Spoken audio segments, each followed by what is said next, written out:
بسم الله الرحمن الرحيم சத்திய பாதை சபீலுல் முஃமினீன் உலமாக்களின் சத்திய குரல்.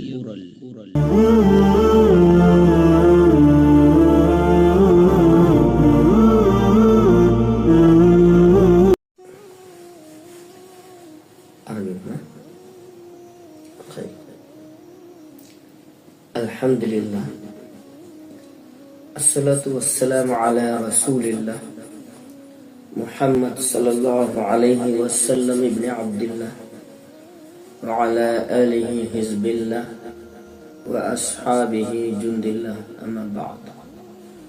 Faqad qala Allah ta'ala fi mahkam at-tanzil, a'udhu billahi minash shaitanir rajim.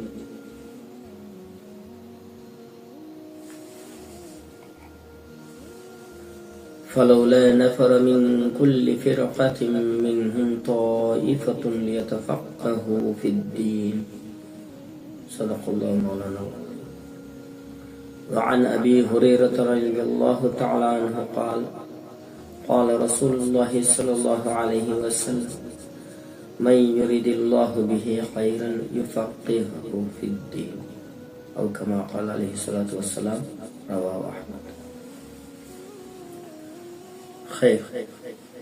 மதிப்புக்குரிய கனவான்களே,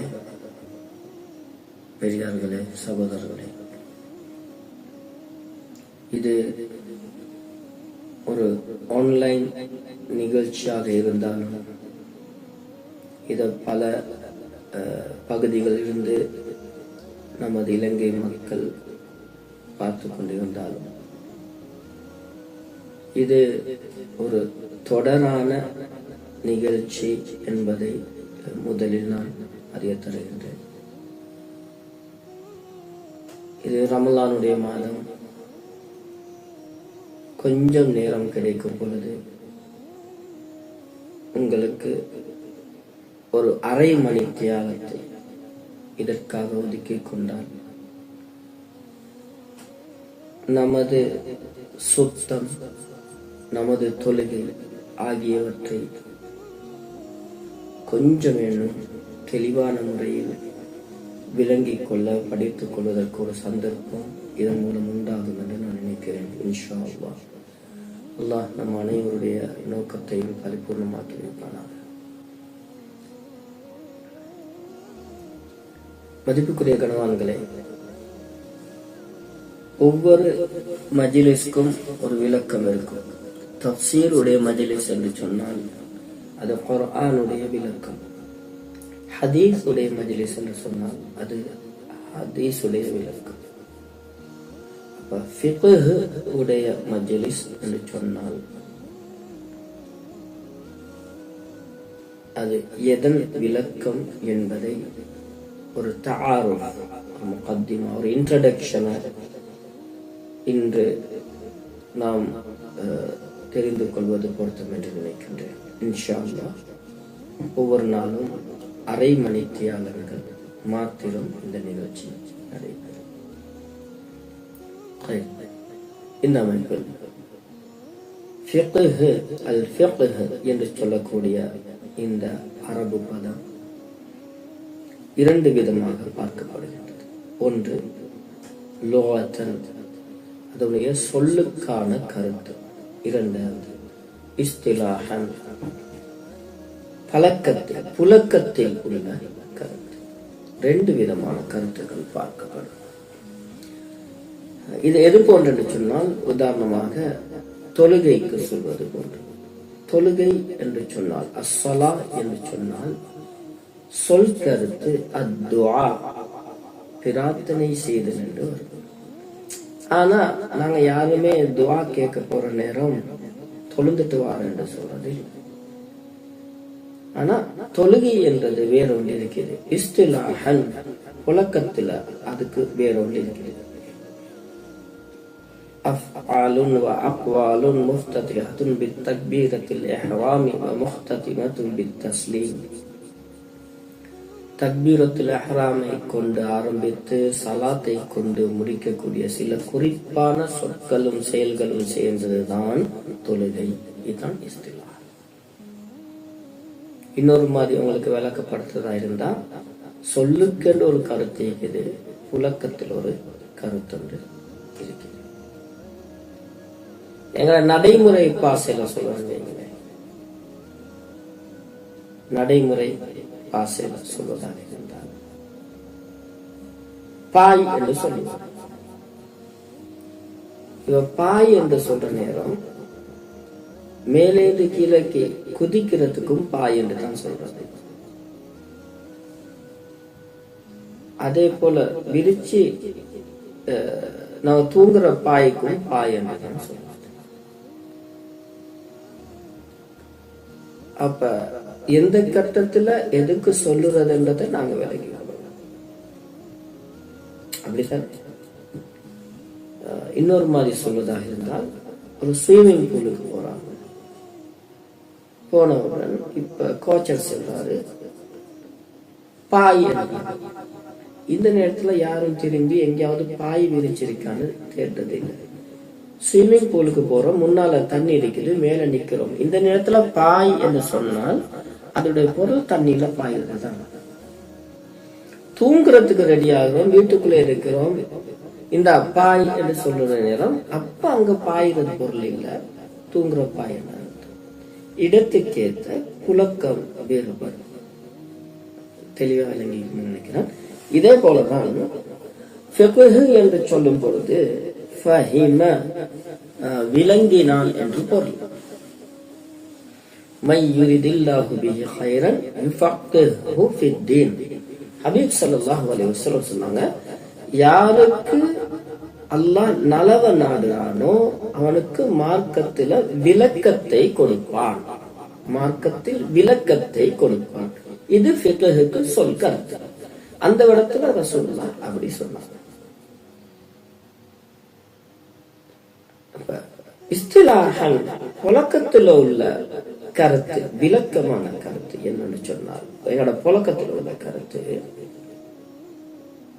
நமது அமல்களை ஷரியத்தின் முறைப்படிக்கு செய்வதற்காக வேண்டி குர்ஆன், ஹதீஸ், இஜ்மா, கியாஸ் இந்த 4 மூலாதாரங்களை வைத்து எடுக்கப்பட்ட சட்ட திட்டங்களுக்கு தான் ஃபிக்ஹ் என்று சொல்லப்படும். எப்படி எங்கட பாசையில சொல்றேன்டா, எங்கட ஷரியாத்துடைய அமல் இபாதத்துகள் இருக்குது, இத எப்படி செய்யற என்ற முறைய அல் குர்ஆன்ல இருந்தும் அல் ஹதீஸ்ல இருந்தும் உலமாக்களுடைய ஏகோபித்த முடிவுகள் இருந்தும், அப்படி இல்லைன்னு சொன்னால் கியாஸ்ல இருந்தும் நாங்க எடுத்த விளக்கத்துக்கு பேரு தான் ஃபிக்ஹ். சரி, நாங்க இது தனித்தனியா வேறையா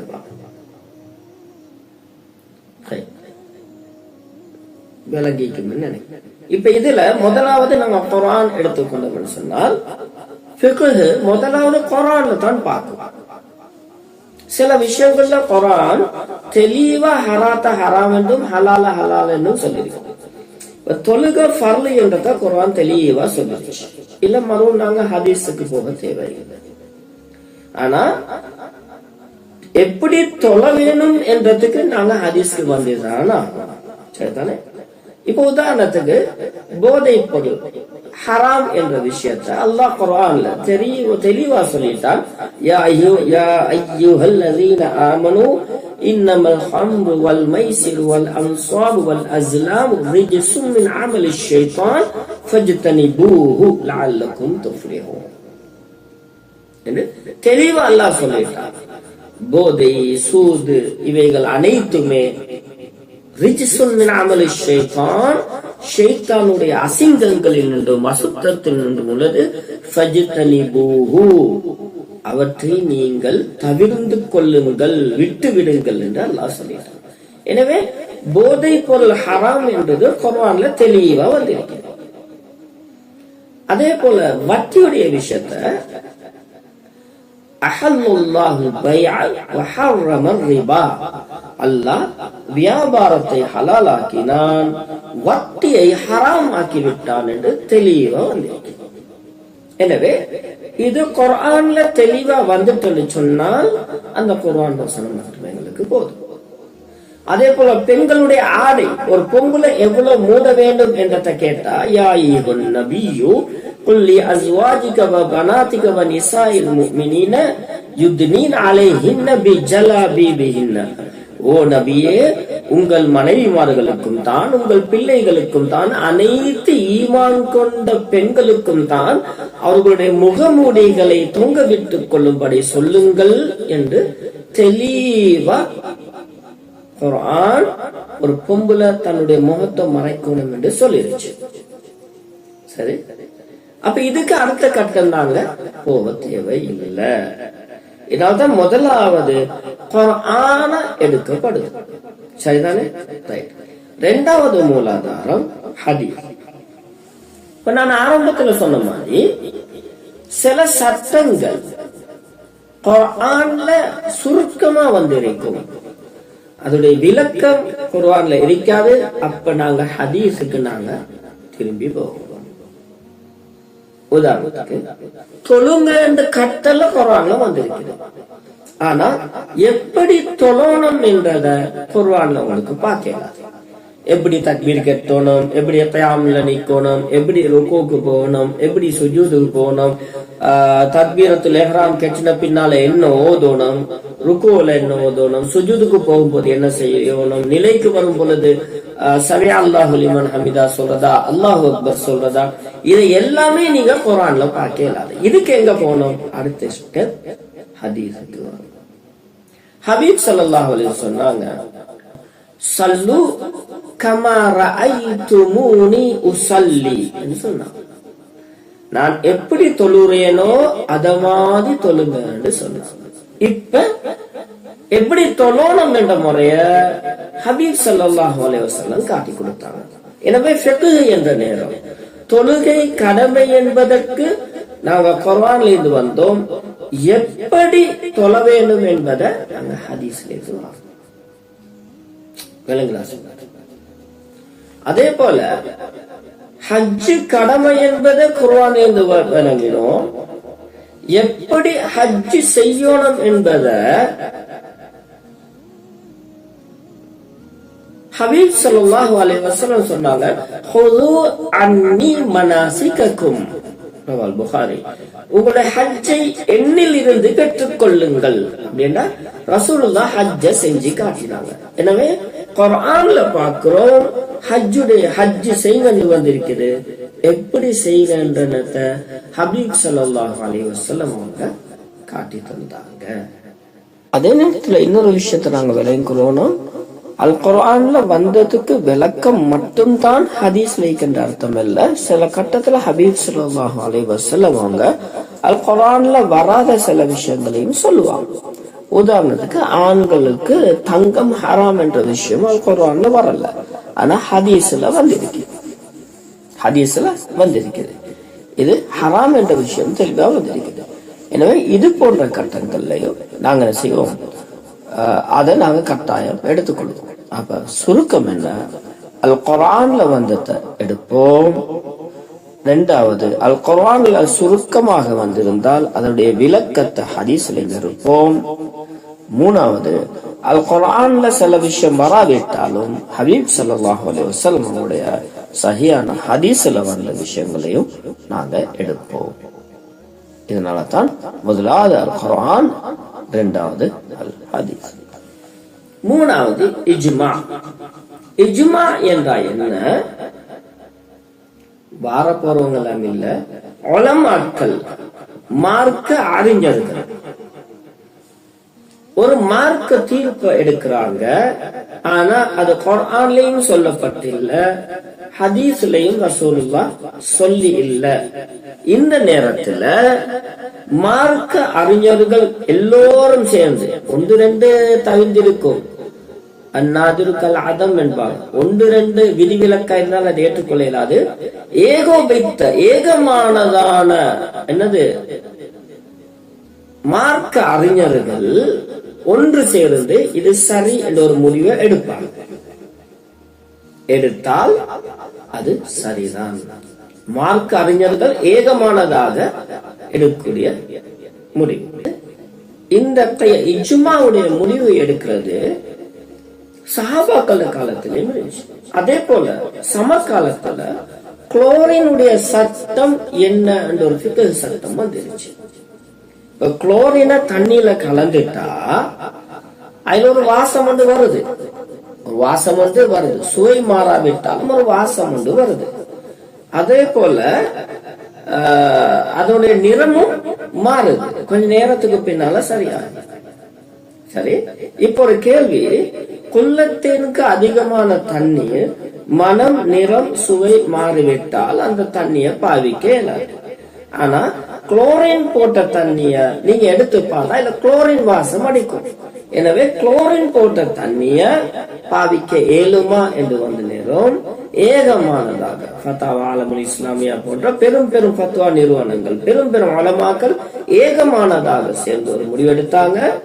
குளோரின் வந்து அது நீரை சுத்தமாக்கக்கூடியது. அதனுடைய வாசமும் அதனுடைய சுவையும் நிரந்தரமானது அல்ல. அதனுடைய நிறமும் நிரந்தரமானது அல்ல. எனவே குளோரின் கலக்கப்பட்ட தண்ணீரை பாவிக்கலாம் என்று ஏகமானதாக முடிவெடுத்தார்கள். இதுதான் இஜ்மா. ஆனா நல்ல விளங்கணும், ஏகமானதான முடிவு என்று சொன்னால் நாங்க ஒரு 8-10 பேர் சேர்ந்து எடுக்கிற முடிவு இல்ல. நாங்க ஒரு காண்டை என்று நாங்க எடுக்கிற முடிவு இல்ல. மார்க்க அறிஞர்களில் ஏகமானதாக ஒன்று சேர்ந்து எடுக்கப்பட்ட முடிவுதான் இஜ்மா என்று சொல்லலாம். அதே போல கயாசுக்கு ஒரு உதாரணம் சொல்வதாக இருந்தால் எங்களுக்கு லேசா சொல்லலும். இப்ப எங்களோட பிள்ளைகள் இந்த ஐஸ் எனக்கூடிய போதைப் பொருளை பாவிக்கிறாங்க. இந்த ஐஸ பத்தி குர்ஆன்ல வந்து இருக்குதா? இல்ல. ஹதீஸ்ல வந்திருக்குதா? இல்ல. இப்ப மார்க்க அறிஞர்கள் எல்லாரும் ஒன்று சேர்ந்து ஐஸ் என்ற போதை வஸ்துக்குரிய தீர்ப்பை கொடுத்தாங்கன்னு சொன்னால் உலகத்தில் இருக்கிற பெரும் பெரும் அறிஞர்கள் எல்லாம் சேர்ந்து ஐஸுக்கு தீர்ப்பு கொடுக்கல. அப்ப நாங்க எப்படி முடிவு எடுக்கிறோம்னு சொன்னால் கயாஸ் என்றால் ஒன்றை பார்த்து இன்னொன்றை எடுக்கிறோம். இப்ப உடனே நாங்க எதை வச்சு முடிவு எடுப்போம்? அல்லாஹ் தஆலா சாராயத்தை ஹராமாக்கி இருக்கிறார். சாராயத்துக்கும் மற்றவற்றுக்கும் உள்ள வித்தியாசம் என்ன? சாராயத்துடைய குணம் போதையை உருவாக்குவது. இப்ப ஹபீப் ஸல்லல்லாஹு அலைஹி வஸல்லம் சொன்னாங்க, எந்த ஒரு வஸ்து போதையை உருவாக்குமோ குல்லு மாஸ்கர கஸீருஹு ஃபகலீலுஹு ஹராம், அது கொஞ்சமாக இருந்தாலும் ஹராம் தான் என்று சொன்னார். அல்லாஹ் சாராயம் ஹராம் என்றால் சாராயத்தில் உள்ள விசேடத்தன்மை மற்ற தன் பொருள்களை விட குடி வஸ்துகளை விட அதுல போதை. ஹபீப் ஸல்லல்லாஹு அலைஹி வஸல்லம் விளக்கம் சொன்னாங்க, போதை ஏற்படுத்தக்கூடியது அனைத்தும் ஹராம் என்று சொன்னாங்க. குர்ஆன்ல மீக்குது, ஹதீஸ் மீக்குது போதையை பற்றி. இப்ப உள்ள ஐஸ் என்றது வந்து இது என்னது? போதைக்காக வேண்டி பாவிக்கப்படும். எனவே போதை என்ற கொள்கை அதனுடைய குணப்பாடை வைத்து குர்ஆன் ஹதீஸுடைய அந்த விளக்கத்திலிருந்து கியாஸ் பிடித்துதான், கியாஸ் என்றனா அதிலிருந்து அதற்கு தோதுவாக இது இருப்பதினால் இதை ஹராம் என்று சொல்கின்றோம். விளங்க. அதே போல இன்னொரு உதாரணம் சொல்வதாக இருந்தால், பொதுவா சில ஃபிக்ஹுடைய பாடம் செல்ல வேண்டிய சொல்லி தராங்கணும். கருத்தடைக்காக வேண்டி கண்டம்ஸோ அல்லது டேப்லெட்ஸோ ஏதோ பாவிப்பது. கரு அதாவது புல்ல பெத்த உருவாயின பிறகு அழிக்கிறது இல்ல, பிள்ளைகள் உருவாகாமல் இருப்பதற்காக வேண்டி என்னது கருத்தடை மாத்திரைகள் பாவிப்பது. இது கூடுமா கூடாதான்னு சொன்னால் நாங்க ஆரம்பத்துல குர்ஆன்ல பார்ப்போம், இல்ல ஹதீஸ்ல பார்ப்போம். ஹதீஸ்ல நாங்க பாக்குற நேரம் அந்த காலத்துல சஹாபாக்கள் அஸ்ல் எனக்கூடிய ஒரு முறையை செய்து வந்தார்கள். அதாவது அவர்கள் உடலுறவை கொண்டு போயிட்டு அதுக்கு பின்னால் அவர்களை விந்து வெளியேறும் பொழுது அதனை பெண் உறுப்பில் செலுத்தாமல் வெளியே செலுத்தக்கூடிய ஒரு முறையை செய்து வந்தார்கள். இதை ஒரு சஹாபி ரசூலுல்லாஹி ஸல்லல்லாஹு அலைஹி வஸல்லம் அவர்களிடம் கேட்ட பொழுது ரசூலுல்லாஹி ஸல்லல்லாஹு அலைஹி வஸல்லம் அவர்கள் அதற்கு மறுப்பு தெரிவிக்கவில்லை. அதாவது ரசூலுல்லாஹ்வுடைய அங்கீகாரம் உள்ள செயல், அது ஹதீஸ், சொல் செயல் அங்கீகாரம். சரி, இப்ப இதை வச்சு இப்பைக்கு நாங்க பார்ப்போம். அன்றைக்கு அவங்க அசல் செஞ்சது எதற்காக வேண்டி? கருத்தரிக்காமல் இருப்பதற்காக வேண்டி, அந்த விந்து பெண் உறுப்புக்குள் செல்லாமல் இருப்பதற்காக வேண்டி. அப்ப இன்று போடக்கூடிய காண்டம்ஸோ அல்லது டேப்லெட்ஸோ இது போன்றவைகள் எதற்காக பாதிக்கப்படுகின்றது? அந்த கரு தரிக்காமல் இருப்பதற்காக வேண்டி. சோ ரிசல்ட்ஸ் ரெண்டும் ஒன்றுதான். எனவே கியாஸ் பிடித்து சொல்கின்றது தான் அதற்கு முடிவு கொடுக்கப்படுகின்றது. அப்ப நீங்க காண்டம்ஸோ மாற்று முறைகளோ கரு தரிக்காமல் இருப்பதற்காக வேண்டி பாவிப்பது ஆகும். அதுல பலவிதமான யூதர்கள், சதிகள், நிரந்தர கற்ப தடைகள், வாரத்துக்குள்ள சீட்டங்கள், அது ஒரு வேற பகுதி. ஆனா கரு தரிக்காமல் நீங்க இங்கிலீஷ் மருந்தோ ஆயுர்வேத மருந்தோ நாட்டு மருந்தோ குடிச்சு அந்த கரு தரிக்காமல் தவிர்த்து கொள்ள முடியுமா என்று கேட்டால் கியாஸின் அடிப்படைக்கு முடியும். இதுதான் குர்ஆன், ஹதீஸ், இஜ்மா, கியாஸ். இந்த நாளை வைத்து எடுக்கப்பட்டது பேர் தான் அல் ஃபிக்ஹ் இஸ்லாமி. இரண்டாவதாக இந்த ஃபிக்ஹுடைய முக்கியத்துவம் என்ன? ஃபிக்ஹுடைய முக்கியத்துவம் என்னன்னு சொன்னால், ஒரே வார்த்தையில சொல்றதாக இருந்தால், நாங்க சொர்க்கம் போறதும் நரகத்திலிருந்து பாதுகாப்பு பெறுவதும் இந்த ஃபிக்ஹ சரியா படிச்சா மட்டும்தான் எங்களுக்கு. நாங்க சொர்க்கம் போறதும் நரகத்திலிருந்து பாதுகாப்பு பெறுவதும் ஃபிக்ஹ சரியா படிச்சா மட்டும்தான் எங்களுக்கு முடியும். ஒரு மனுஷன் ஃபிக்ஹ சரியா படிக்க இல்லைன்னு சொன்னால் அவன் சில நேரம் நரகவாதியாக மாறிவிடுவான். உதாரணத்துக்கு அல்லாஹ் ரப்பல் இஸ்ஸத் எங்களுக்கு தொழுகையை கடமையாக்கி இருக்கிறார். சரிதானே? தொழுகை எங்களுக்கு கடமை. தொழுகை ஃபர்லு என்றதுல எங்களுக்கு எந்த கருத்து வேற்றுமையும் இல்லை. அப்படிதானே? ரைட். இப்ப ஃபிக்ஹ் இருந்தாதான் இந்த தொழுகைய ஒரு மனுஷன் எப்படி தொழுதால் ஏற்றுக்கொள்ளப்படுமோ அப்படி தொழ முடியும். ஃபிக்ஹ் இல்லை என்று சொன்னால் இவர் தொழுவாரு, அந்த தொழுகை ஏற்றுக்கொள்ளப்படக்கூடிய நிலையில இருக்க இல்லை என்று சொன்னால் அந்த தொழுகை தொழுததாக கணக்கிடப்பட மாட்டார். இப்ப என்ன ஆகிடும்? இவர் ஃபர்ல விட்ட பாவம் இவருக்கு வந்து விஷயம். இது தொழுகை.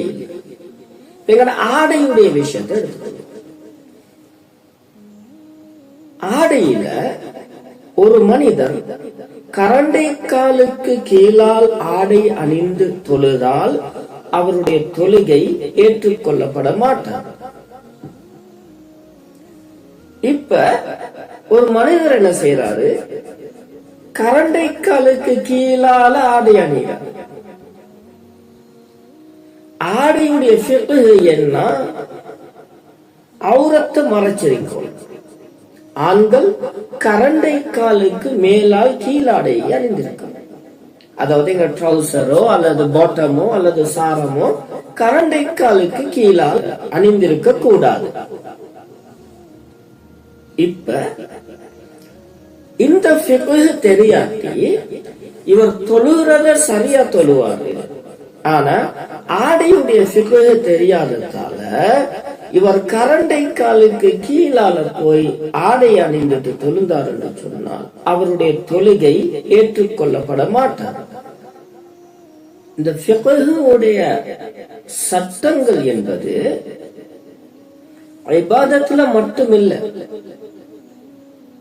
இபாதத்துல மட்டுமில்ல, ஒரு மனிதனுடைய எல்லா காரியங்களிலேயும் ஃபிக்ஹ் இருக்கிறது. கட்டாயம் படிச்சுத்தான் ஆகணும். உதாரணத்துக்கு சில உதாரணங்களை நான் இங்க போடுறேன் பாருங்க, ஸ்கிரீன்ல போடுறேன்.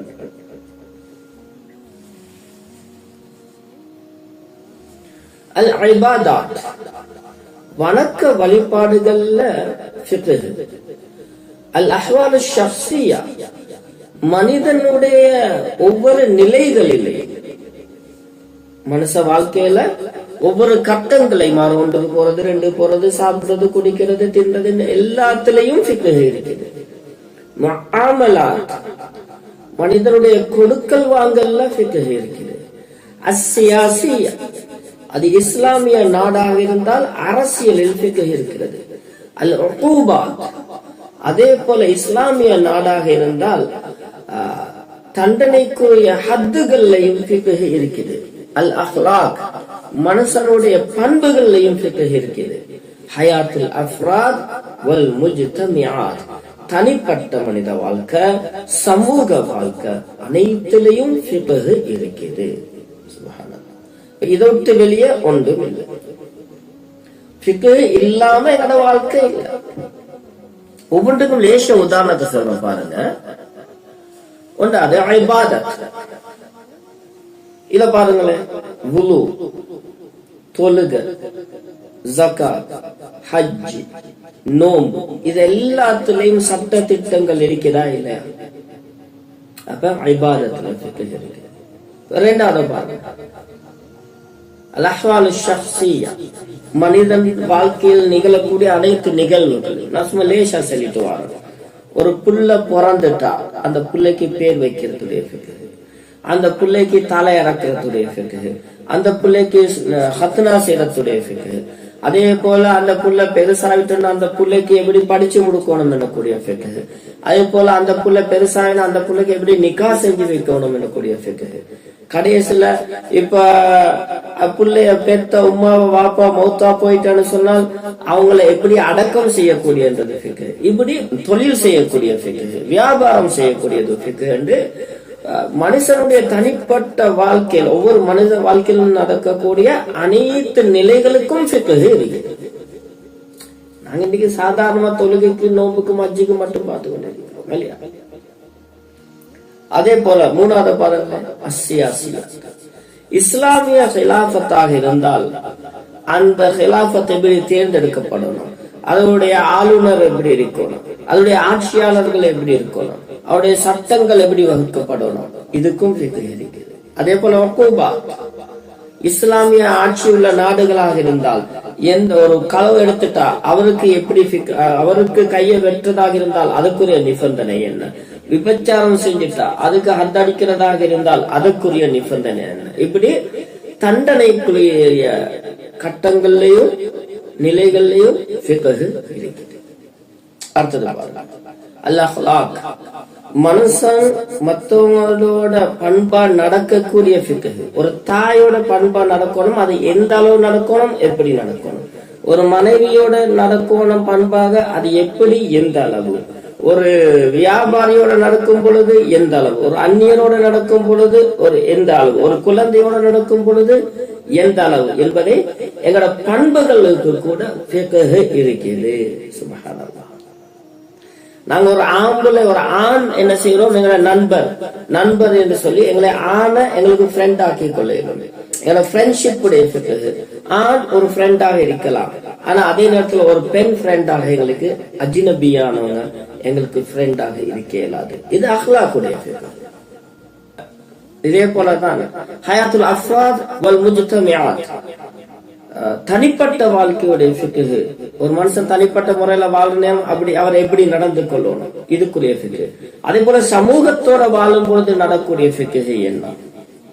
உதாரணத்துக்கு நாங்க பள்ளின மக்களோட எங்களுடைய நாடுகள்ல வாழ்றோம். அது நீங்க இக்கூடிய இந்தியாவாக இருந்தாலும் சரிதான், அல்லது இந்த சுவிட்சர்லாண்டாக இருந்தாலும் சரிதான், இலங்கையாக இருந்தாலும் சரிதான், மாற்று மதத்தோட நாங்க மைனாரிட்டியா நடக்கக்கூடிய நாடுகள்ல நாங்க அவங்களோட சேர்ந்து நடக்கிறோம்.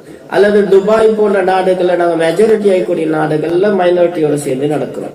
இப்படி நடக்கும் பொழுது எந்த அளவு சேர்ந்து நடக்கிறார், நாங்க சேர்ந்து நடக்கிறோம்னு சொல்லி அவங்களோட பண்பாடு, அவங்களோட கலாச்சாரம், அவங்களோட பெருநாள், இதெல்லாத்தையும் நாங்க கொண்டாடிட்டு போறதா? அப்படி இல்லைன்னு சொன்னால் எங்கள் கொடுக்கல் வாங்கல்கள், நட்பண்புகள், அகீதாவை சாராத நட்பண்புகள் மட்டும் சேர்ந்து போறதா? இதெல்லாம் ஃபிக்ஹ் இருக்குது. சுருக்கமா சொன்னால் மனுஷ வாழ்க்கையில எல்லா போராட்டத்திலிருந்து மௌத்தா வரைக்கும் எல்லா நிலைமைகள்லயும் ஃபிக்ஹ் இருக்குது. முக்கியமாக ஒவ்வொன்றும் படிக்கணும். உமர் ரலியல்லாஹு தஆலா அன்ஹு காலத்துல ஒருத்தர் பஜார்ல வியாபாரம் பண்ணி கொண்டிருக்கிறார். புதிய வியாபாரி உமர் ரலியல்லாஹு தஆலா கேட்டாங்க, வியாபாரத்தை பண்ணிக்கிறீங்க, நீங்க வியாபாரத்தை படிச்சுக்கிறீங்களா? இல்ல. உடனே போக சொன்னாங்க, பஜார்ல இருந்து விரட்டிட்டு நீ போய் வியாபாரத்தை படிச்சுட்டு வந்து வியாபாரம் பண்ணாங்க. ஏன் சொல்லப்படுது சொன்னால், வியாபாரத்துடைய ஃபிக்ஹ் தெரியாட்டி இவங்க ஹராம் ஹலால் தெரியாம போயிடும். இன்னைக்கு நாங்க நிறைய விஷயத்த ப்ராஃபிட் என்ற பேர்ல வட்டி எடுத்து கொண்டிருக்கிறோமா இல்லையா? மாசம் மாசம் கட்டக்கூடிய டவுன் பேமெண்ட் சிஸ்டம், இதுல எத்தனை முறைகள்ல வட்டி கலந்து ஏன்னா எங்களை வியாபாரத்துல ஃபிக்ஹ் படிக்கல, நாங்க ஹராத்துல போயிட்டு இருக்கிறோம். ஆக மதிப்புக்குரிய கர்வான்களே, ஃபிக்ஹ் என்று சொன்னால் இரண்டாவது சப்ஜெக்ட். நான் சொன்னதுடைய சமரி குலாசா, எங்களோட வாழ்க்கையில பிறந்தத்திலிருந்து மௌத்து வரைக்கும் எல்லா விஷயத்தோடையும் கலந்திருக்கிறது தான் ஃபிக்ஹ். தொழுகையில பாடம் மட்டுமில்ல, சுத்தத்துடைய பாடம் மட்டுமில்ல, நாங்க எந்த செயல்களை செய்யறோமோ எல்லாத்துலயும் நாங்க ஃபிக்ஹ படிச்சு கொள்றது, எங்களுக்கு பழக்கமான தெரிஞ்ச உலமாக்கள்கிட்ட போய் படிச்சு கொள்றது கட்டாய கடமையா இருக்கு. அதே போல எங்கட ஊர்கள்ல குறைந்தது எங்கட பள்ளி பேசி மாமா நிர்வாகத்தோட பேசி கிழமைக்கு ஒரு நாள், சரி என்ன செய்யறது, கிழமைக்கு ஒரு நாள் தாராளமா போதும், ஒரு அரை மணிக்கு நாங்க ஃபிக்ஹ் வகுப்புக்கான ஏற்பாடு செய்யறது.